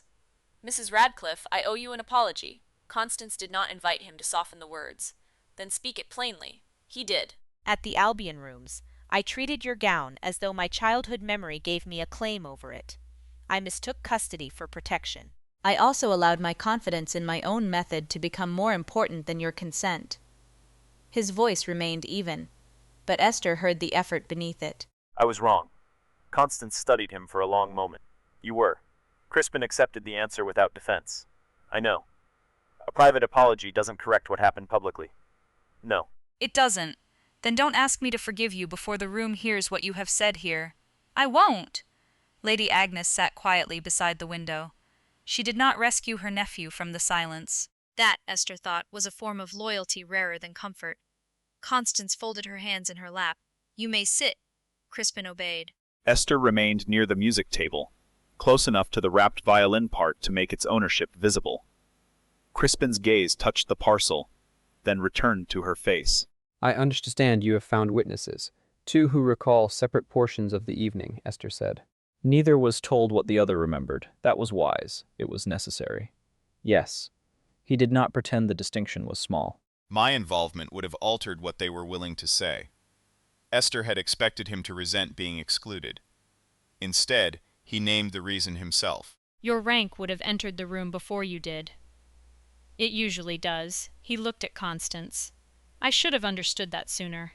Esther watched him closely. Remorse was easier when spoken in a modest room than beneath chandeliers.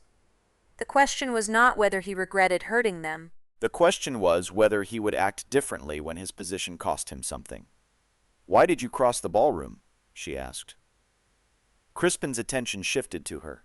"At Selbourne House. I know which ballroom you mean." His answer came after a pause. "At first, because I was angry." Esther's mouth tightened. "Then I was right to ask whether you meant to use me as a reprimand." "You were." He did not evade it. "I heard Lady Selbourne and Lady Sabina ridicule your mother." "I saw everyone waiting for me to pretend not to hear. Crossing the room was a refusal. And choosing me, that became something else before the music ended." Esther said nothing. Crispin continued without flattering her. "You defended your mother without asking who might approve. You questioned my motive when accepting my hand would have been easier." You saw that something in the melody disturbed me, and still your first concern was whether I would intrude upon Mrs. Radcliffe. His gaze held hers. The dance began in anger. My respect did not. The honesty moved her, which made caution more necessary. Respect is not courtship, no, and gratitude is not affection, no. Then do not allow society to arrange either. One for us. I have already acted on that. Crispin turned slightly toward Constance, including her in what followed. Yesterday, I informed Lord Selbourne that there is no courtship, no private understanding, and no intended match between Lady Sabina and me. Esther felt the room go still. Did Lady Sabina know society expected one? Yes. Did you encourage the expectation? Crispin's expression hardened against himself. I allowed it to remain useful, because correcting it seemed unnecessary. That was cowardly in a quieter form. Constance's brows rose. And now it has become a weapon against both of you. I ended it before coming here because I did not want my decision mistaken for a price attached to forgiveness. Esther looked away first. That choice had cost him social ease and the goodwill of a powerful family. More importantly, he had made it without knowing whether she would receive him. "There is more," he said. "I have withdrawn as principal patron of Mr. Radcliffe's anniversary tribute unless the program is reopened and the surviving accounts are heard. You are not withdrawing from the musicians' fund?" Esther asked. "No." The fund should not suffer because its public history is false. I am withdrawing my name from the celebration of Ambrose until the matter is examined openly. Constance's face did not soften, but some guarded tension left it. That is a beginning. I hoped it might be. Crispin glanced once more toward the wrapped parcel. May I ask what Mr. Bellamy sent? Esther crossed to the table and untied the string herself. His original first violin part from the 1826 program. It belongs to him. It will be returned today. She unfolded the paper only far enough to expose the penciled margin. You may look. "You may not keep it." Agreed. Crispin rose and approached, stopping at the opposite side of the table. Esther pointed to the abandoned waltz and the 4 notes beside it. "Mr. Bellamy marked these above the staff. He remembers the orchestra breaking apart after smoke entered near the gallery drapery." He remembers a woman in lavender crossing against the crowd. Crispin bent closer. He did not touch the page. Esther hummed the 4 notes once. His right hand closed against the table's edge. The room around him seemed to recede. He heard the tune, then something beneath it. A woman's breath near his ear, the scrape of wood, the sting in his right hand. Most clearly, a voice in smoke. Don't look back. The words left him before he realized he had spoken them. Constance's face changed. Esther saw recognition there, but her mother did not complete the memory for him. Crispin straightened slowly. That is what she said. Who? Esther asked. I still cannot see her face. He looked toward Constance, but did not demand confirmation. "I remember only the voice." Constance held his gaze. "Memory may help you understand. It cannot be the only proof, I know." He stepped back from the table.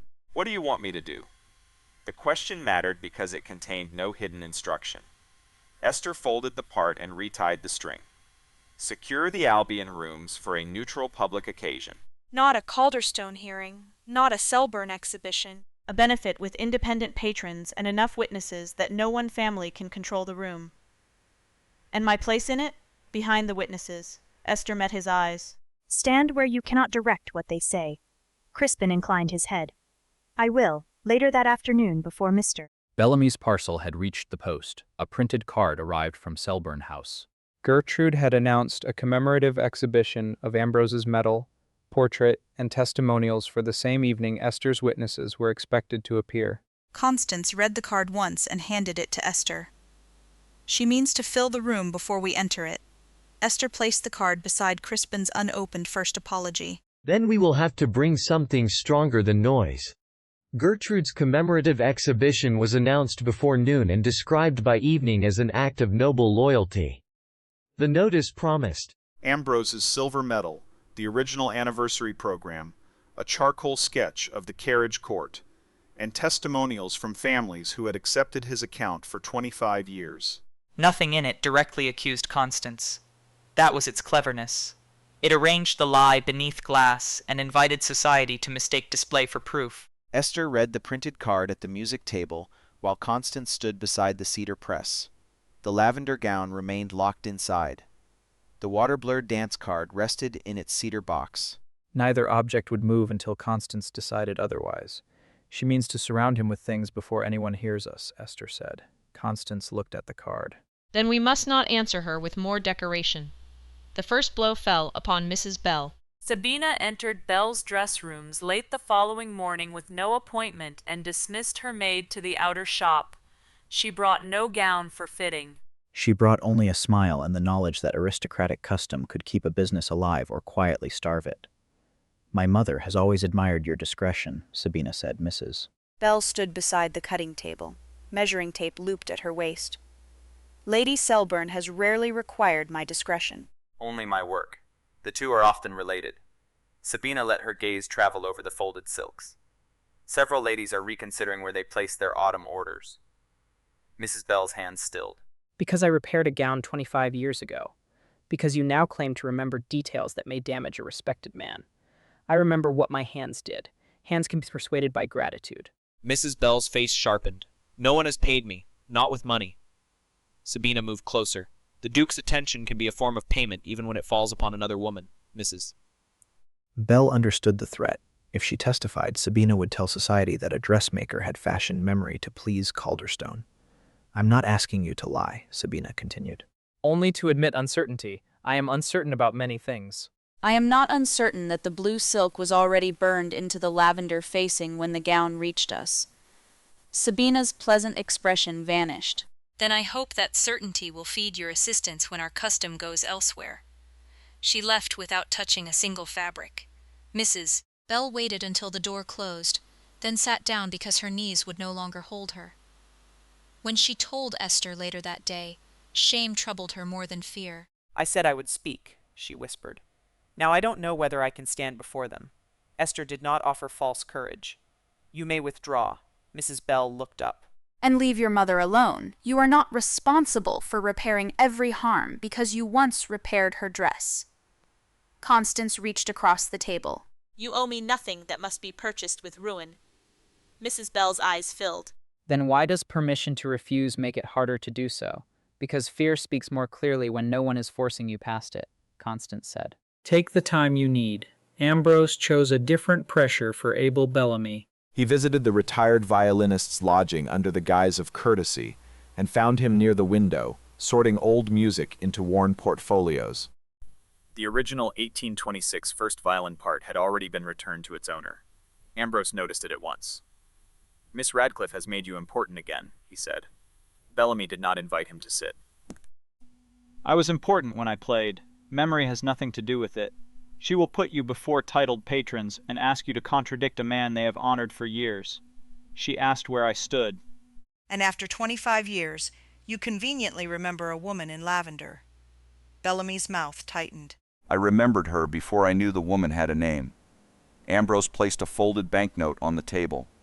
For the inconvenience of withdrawing, Bellamy looked at the money, then at him. Take it. You misunderstand. No, I understand exactly. He pushed the note back without touching it. But I am old, Mr. Radcliffe. I know what laughter sounds like when it is directed at failing memory. Miss Radcliffe cannot protect me from that. Nor can the Duke. Ambrose took up the banknote. Think carefully before you lend your last dignity to a woman's ambition. He departed without the music, but uncertainty remained after him. Esther learned of the visit that evening. Bellamy did not withdraw. He also did not promise he would appear. While the villains worked through fear, Crispin worked through structure. He secured the Albion rooms for a subscription benefit, supporting musicians injured or impoverished by fires in theaters and assembly halls. The purpose could not be dismissed as private vengeance, and the attendance would not belong solely to either Calderstone or Selbourne. He placed management under Lady Agnes and 2 senior patrons with no family tie to Ambrose. His private secretary handled invitations but not testimony. Esther received the terms in writing before agreeing. He has not named himself chairman, Constance observed. No, Esther said. He has finally arranged a room in which his rank is present without being the whole room. At Albion, Esther planned the order through music rather than accusation. The orchestra would begin with the surviving waltz. Constance would speak after the 4-note phrase. Bellamy, if he came, would identify where he had stood and what he saw. Gideon Crouch would describe the terrace passage. Mrs. Bell would explain the repair only if she still chose to appear. Mr. Elias Penrose recorded each account separately to prevent later distortion, but he made no attempt to shape the sequence. I will not turn this into a prosecution, he said. Good, Esther replied. My mother is not evidence for a case. She is the person whose history was taken. Penrose inclined his head and wrote no further question until Constance invited one. Constance's decision came 3 days later. She sat before the cedar press with the key in her palm. If Bellamy refuses, I will speak, she said. If Mrs. Bell cannot come, I will speak. If every patron enters already believing Ambrose, I will still speak. Esther knelt beside her chair. You do not have to prove courage twice. I am not proving it. Constance closed her fingers around the key. I am refusing to leave the story where he placed it. Crispin called the following afternoon with Lady Agnes and proposed a practical precaution. The gown may remain in a locked retiring room before the concert, he said. You and Lady Agnes would hold the 2 keys. No servant would enter without both of you present. Esther considered him. No visible guards. Agreed. No Calderstone steward records the dress as received into ducal custody. Agreed. Constance looked at Lady Agnes. And if I choose to wear it from the moment I arrive, then the room remains unused, Lady Agnes said. It is yours to decide. Constance accepted the arrangement. Crispin made no suggestion about the dance card. He had learned where not to reach. Ambrose confronted him outside the committee chamber that same day. You are preparing to humiliate an aging widow in public, he said. Crispin stopped. Continued silence is the humiliation. She will be questioned, contradicted. Perhaps laughed at. Then those who laugh will reveal themselves. You speak as though truth arrives cleanly. No. I speak as though inconvenience does not excuse theft. Ambrose's expression hardened. You owe me your life. Crispin looked at the medal over his heart. That is precisely what remains to be proved. Sabina's final weapons spread through drawing rooms before the concert invitations had finished arriving. Esther Radcliffe, society whispered, had promised herself to the Duke in exchange for his support. Some said a secret engagement already existed. Others claimed the benefit had been arranged as a public declaration. Esther was urged by 3 acquaintances to deny it. She refused. I will not chase gossip through rooms designed to multiply it, she told Constance. I will answer where the accusation was built. On the morning of the concert, an urgent message arrived from Bellamy's lodging. The old violinist was safe. His door had not been forced. Yet the original marked part from 1826, returned to him only days earlier, had disappeared from the portfolio beside his window. The message from Abel Bellamy's lodging arrived before breakfast, and by 9 o'clock everyone who mattered had heard some version of it. The original first violin part from 1826 was gone. The portfolio had been left beside the window. The door had not been forced. No servant admitted seeing a stranger. Bellamy himself was unhurt, but shaken enough that his letter to Esther broke twice across the lines. He could not prove who had taken the page, and neither could she. That absence mattered. Esther refused to fill it with accusation.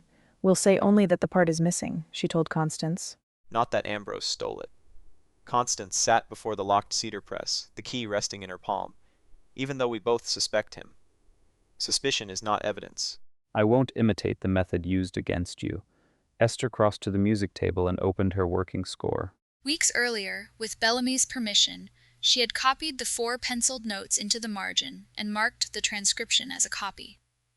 The page before her was not the vanished original. It could not replace the age of Bellamy's paper or the authority of his own hand. It could, however, preserve the melody's place in the abandoned waltz. The truth has lost one object, Esther said. It has not lost every witness. Crispin arrived before noon with Lady Agnes, proper in every detail, and grave enough that the maid who admitted them stepped more quietly afterward. He did not ask to see the cedar press. He did not ask Constance for the dress or the dance card. The concert can be postponed, he said, once they were seated. The public need not know the reason until the missing part is traced. Constance's answer came at once. No. Crispin looked toward her. A delay would allow time to protect Bellamy from ridicule. A delay would also allow another week for fear to do Ambrose's work. She closed her fingers over the key.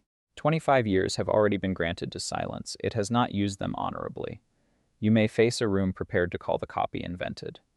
Then they may call it what it is. A copy made before the original disappeared.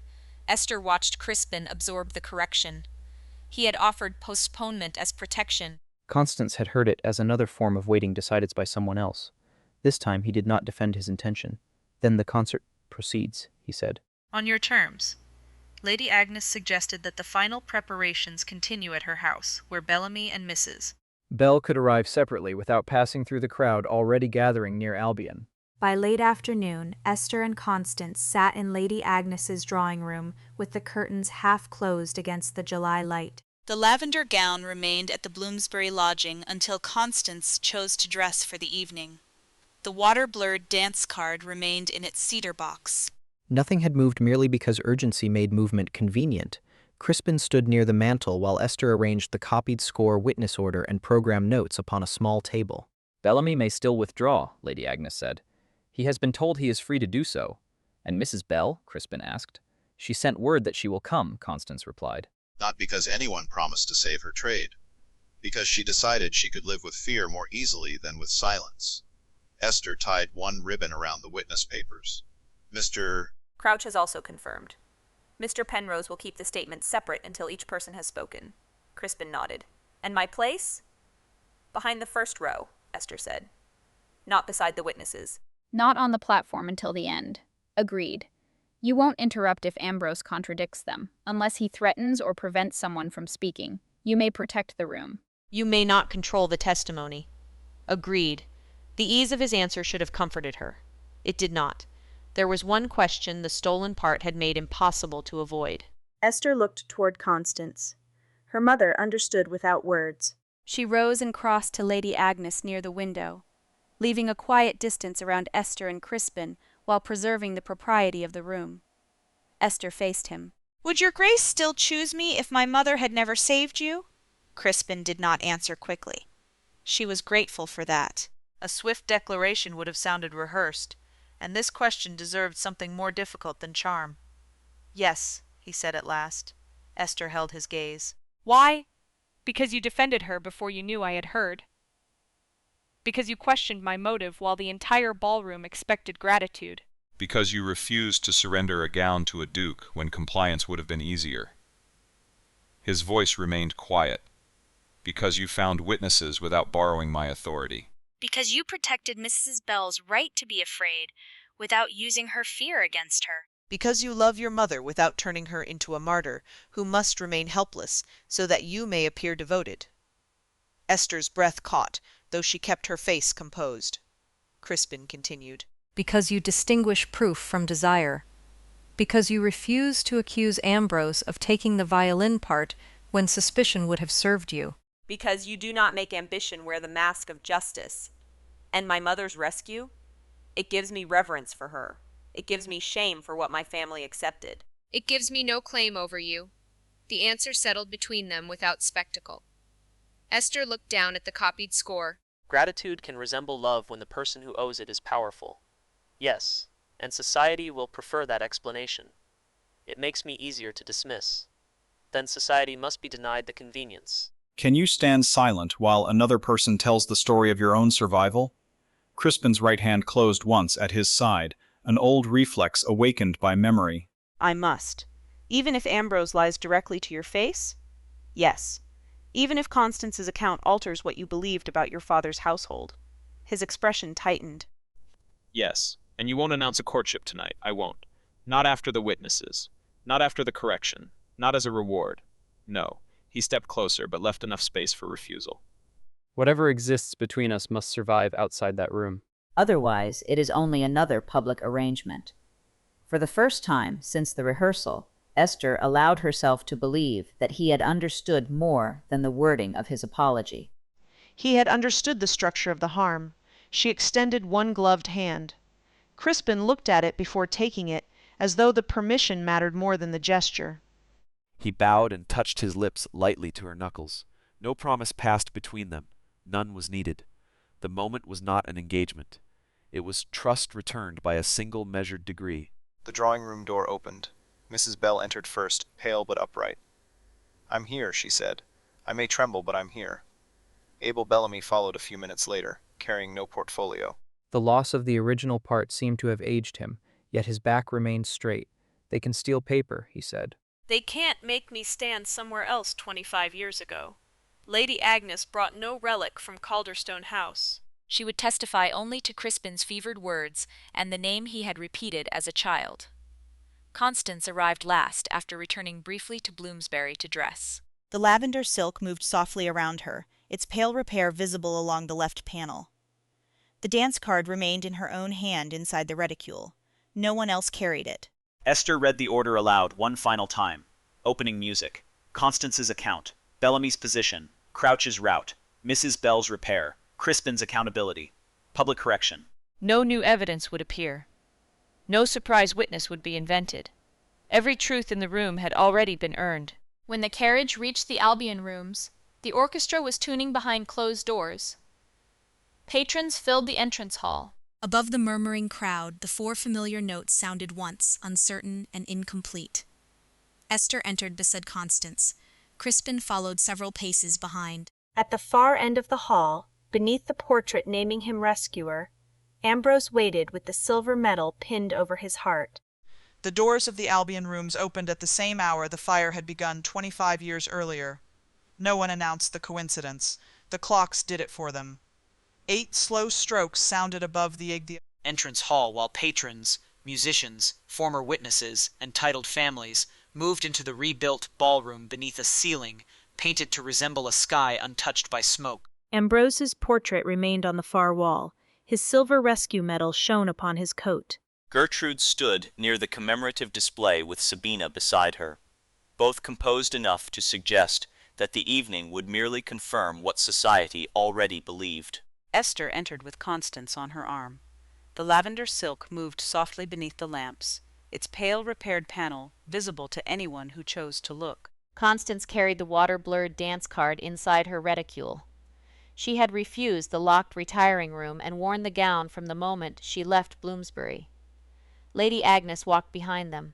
Crispin followed several paces farther back, exactly where Esther had asked him to remain. He did not approach the platform.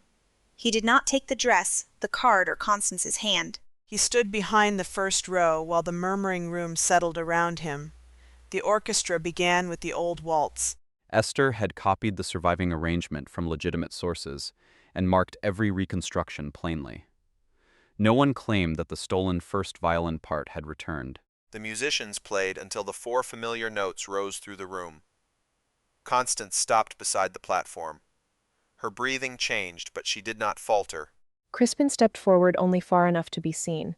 "This evening concerns a history my family accepted too easily," he said. His voice carried through the hall without effort. The House of Winford benefited from certainty where it should have demanded truth. I will speak again before we close. Until then, the account belongs to those who were present. He bowed to Constance and took his place behind the first row. The gesture unsettled the room more than authority would have done. Constance mounted the low platform with Esther beside her. She opened her reticule and removed the dance card herself. The paper was warped, its edges darkened, one corner blurred by water and old smoke. "I carried this from the Albion rooms on the 17th of June, 1826, she said. Unline remained uncrossed because the dance did not end. She held the card where the nearest patrons could see without surrendering it. Beside that line, I wrote 3 things before the smoke overcame me. Boy in blue, right hand burned, music passage. Ambrose shifted beneath his portrait. Gertrude's expression did not change. The orchestra repeated the four-note phrase. Constance looked toward the gallery. The fire began during this waltz. People ran toward the grand doors. A screen overturned and blocked the safest path. I saw a child trapped near the gallery rail. His blue sash had caught against carved wood. I crossed the room, freed him, wrapped his hand with lining torn from my gown, and led him through the musician's passage. A murmur rose. Constance waited until it died. Du Bois was Lord Crispin Winford. Abel Bellamy came forward without the missing violin part. His empty hands made the theft impossible to ignore. I was first violin that evening, he said. I cannot show you my original page, because it was taken from my lodging this morning. Miss Radcliffe copied the 4 penciled notes from it before it disappeared, and marked them as a copy. I can still tell you where I stood. He pointed toward the gallery. I faced the dance floor.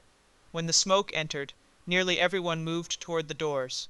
One woman in lavender crossed against them. I remembered her because she was the only person moving the wrong way to save herself. Ambrose lifted his chin. You remember that after 25 years, Bellamy turned toward him. I remembered it before I knew the woman's name. Gideon Crouch followed. Age had bent him, but his voice remained clear. I tended the wall lamps and terrace corridor. Mr. Radcliffe reached the terrace doors before the boy appeared in the carriage passage. I did not see who brought the child through. I know only that Mr. Radcliffe was not beside him then. Ambrose raised the old program. This account was printed within a month of the fire.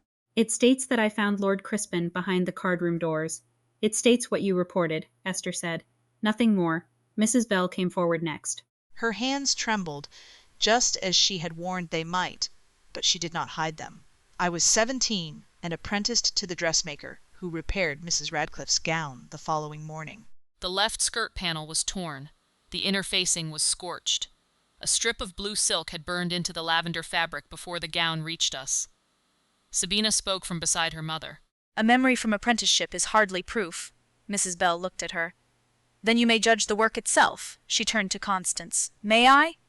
Constance nodded. Esther stood close, but did not touch the gown. Mrs. Bell lifted the left side of the skirt and opened the small inspection fold preserved during the 1848 restyling. She did not unpick a seam. She did not remove the fragment. The charred blue strip remained fused within the inner facing, its tiny woven silver stags still visible toward the center. The room went silent.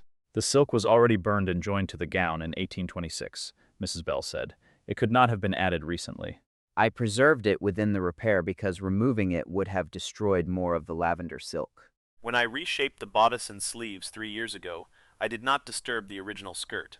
Lady Agnes stepped forward. That device belonged to the Winford children's formal sash pattern. Crispin wore one when he was 10.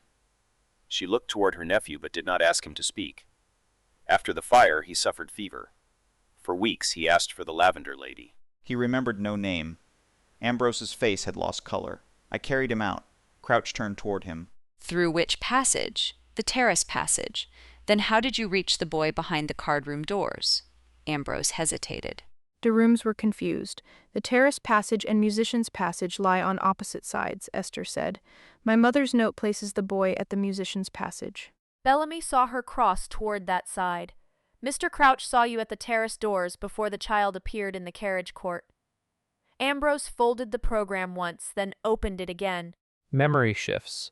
Yours has shifted twice in 1 minute, Constance said. The words were quiet. They struck harder than accusation. Crispin remained behind the first row. He did not move until Esther looked toward him. Then he stepped forward, not to replace the witnesses, but to answer for himself. Their testimony is sufficient, he said. The dress is sufficient. Mrs. Radcliffe's card is sufficient. What I remember is not proof, and I will not pretend otherwise. He faced Constance. But I remember a lavender sleeve, 4 notes, pain in my right hand. And a voice saying, "Don't look back." Constance's eyes met his. I said, "Don't look back. Follow my hand." Crispin closed his eyes for one brief moment. When he opened them, Ambrose was no longer looking at the portrait. You found my coat, Crispin said. Not me. Ambrose's grip tightened on the program. I found the coat after she had taken you out. The confession passed through the room like a current. I was 17. Everyone assumed I had saved you. Your father needed a respectable account. I let it stand. You accepted a medal, Constance said. You accepted my silence as though it were consent. Ambrose's voice hardened. The truth would have caused scandal. A married woman in a service passage with a child's sash. I prevented disorder. Gertrude stepped beside him. Society needed a coherent hero. Esther looked at the portrait, the medal, and the repaired lavender silk. Coherence purchased with a woman's erasure is only a polished lie. No one answered. Crispin turned toward the room. My family failed Mrs. Radcliffe when it accepted the most convenient testimony. I repeated that failure when I asked to take her gown into my custody. I treated her history as an object belonging to my house. He faced Constance. It does not. You owe the House of Winford nothing. We owe you the truth in public record. The senior trustees of the Albion Anniversary Fund rose from the front row. Ambrose was removed from his honorary position before the evening ended. He unpinned the silver medal and placed it in the trustees' keeping. It was not destroyed. The portrait remained on the wall only until the room emptied, when the trustees ordered it removed pending a corrected exhibition. A new program would name Constance Radcliffe as the woman who rescued Lord Crispin Winford, and identify Ambrose only as the person who carried the discarded coat into the carriage court. Crispin withdrew Calderstone patronage and invitations from Ambrose. Gertrude and Sabina left before supper. Their expected alliance with the Duke ended before the witnesses who had once assumed it certain. Sabina offered no apology. Constance received no pension, no public gift, and no charity disguised as gratitude. Instead, women who had mocked the repair came forward one by one and addressed her properly. Some spoke with shame, others only bowed. Constance accepted neither more nor less than she chose. When the hall had nearly cleared, Crispin approached Esther and her mother. He did not kneel. He did not offer marriage beneath the portrait being taken down. The corrected program will be printed before I ask anything personal of either of you, he said. Then he looked at Esther. After it is printed, may I call formally? Esther glanced at Constance. Her mother's hand rested over the repaired seam, no longer guarding it from ridicule. Yes, Your Grace, Esther said. You may call. The corrected Albion program appeared 6 days after the concert. It did not erase the old edition or pretend that 25 years of error had never existed. Beneath a new heading, it named Mrs. Constance Radcliffe as the woman who had crossed the ballroom, freed Lord Crispin Winford, and led him through the musician's passage. It identified Ambrose only as the young man who had carried the discarded blue coat into the carriage court. Copies were sent to every patron of the Anniversary Fund and placed beside the surviving earlier programs in the Albion records. Constance read her name twice, then folded the paper with careful hands. It looks very small, she said. Esther sat opposite her at the music table. A name usually does until someone has tried to remove it. Constance looked toward the cedar press where the lavender dress rested. She had not worn it since the concert. The charred blue silk remained sewn inside the original skirt, facing, untouched and unseen. I thought justice would feel louder. Perhaps it has already been loud enough. Constance smiled faintly. The House of Winford sent a formal acknowledgment under Crispin's seal, but no pension accompanied it. When his solicitor later raised the possibility of a lifelong allowance, Constance refused. She accepted only repayment of expenses connected to the fire and the public correction, including the restoration of several damaged belongings Thomas had paid to replace. More importantly, the Albion trustees granted her a permanent place in the official history of the rooms. Her name would remain after gossip had exhausted itself. Ambrose surrendered his honorary office and most of the patronage that had grown around his false distinction. He left London before August ended for a modest Radcliffe property in Kent. He wrote once to Constance, asking whether time might make forgiveness possible.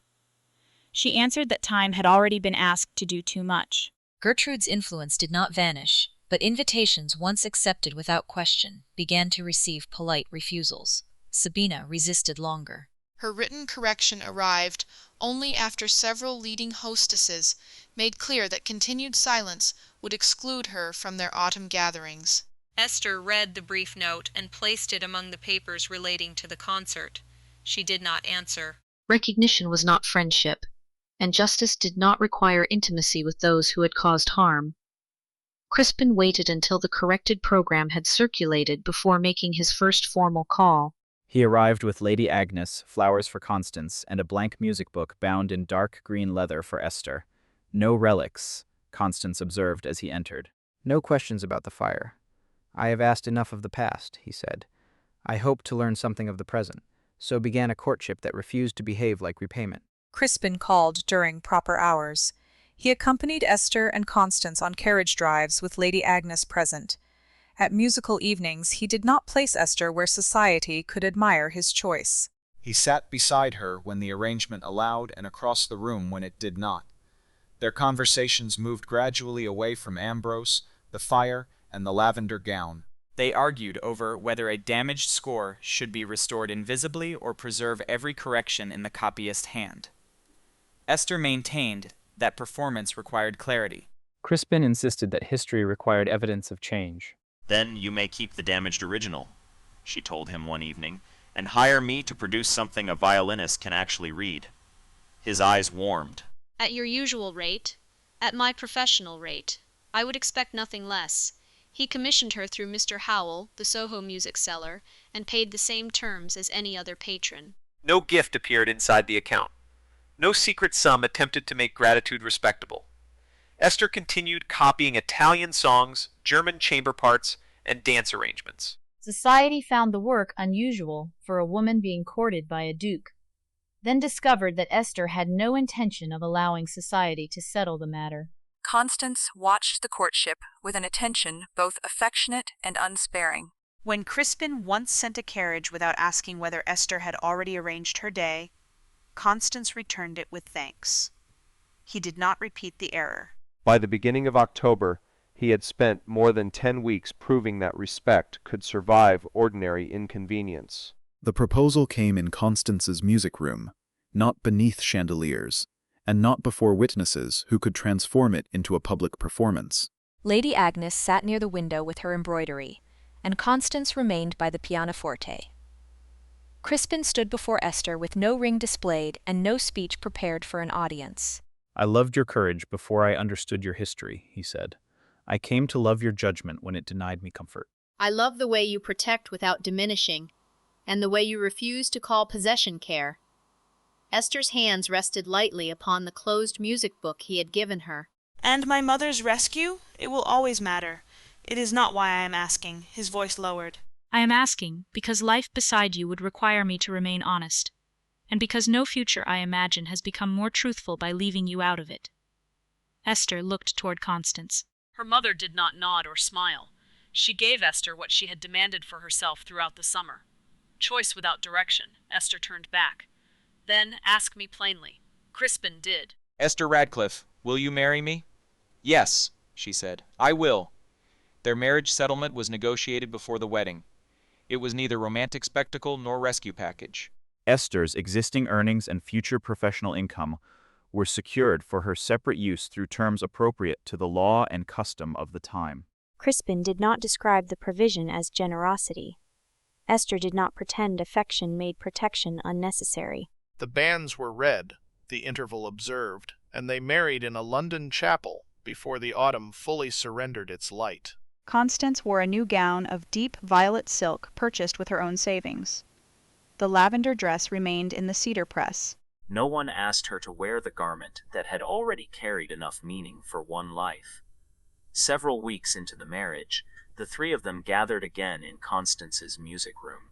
Esther was now her Grace, the Duchess of Calderstone, though her mother still called her Esther when she misplaced a pencil. The room had not been replaced by ducal splendor. A second bookcase had been added, the pianoforte turned nearer the window, and one worn chair reupholstered in blue. Esther had completed a clean-bound score of the waltz played during the fire. Every reconstructed passage was marked honestly. Nothing uncertain had been disguised as original. Crispin stood beside the table while Constance opened the cedar box and removed the water-blurred dance card. The Calderstone archive would preserve it carefully, he said. Only if you wish it. Constance examined the old card. No, he accepted the refusal at once. Then it remains here, not here. She turned to Esther and placed the card in her hands. With you. Esther looked down at the uncrossed line, the blurred pencil note, and the brown water stain that had survived every attempt at silence. Are you certain? Yes, Constance took up a pencil and wrote one more date on the reverse. It was the date Crispin had crossed the ballroom and asked Esther for the first waltz. "One night nearly took my name," she said. The other returned yours to you before you even knew what had been lost. Esther opened the bound score and placed the card between the pages where the four-note phrase appeared. Crispin offered his hand. "Would you dance with me? There is no orchestra. Your mother knows the tune." Constance moved to the pianoforte. Your Grace has finally learned to ask instead of arrange. I am still learning. Esther placed her hand in his.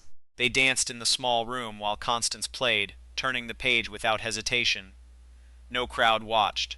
No one applauded. The lavender dress remained safe in its cedar press, the blue silk still held within the seam where courage had preserved it. On the music table, the old card rested between 2 pages of clean notation. The water had blurred one line, but the name beneath it belonged at last to the woman who had earned it.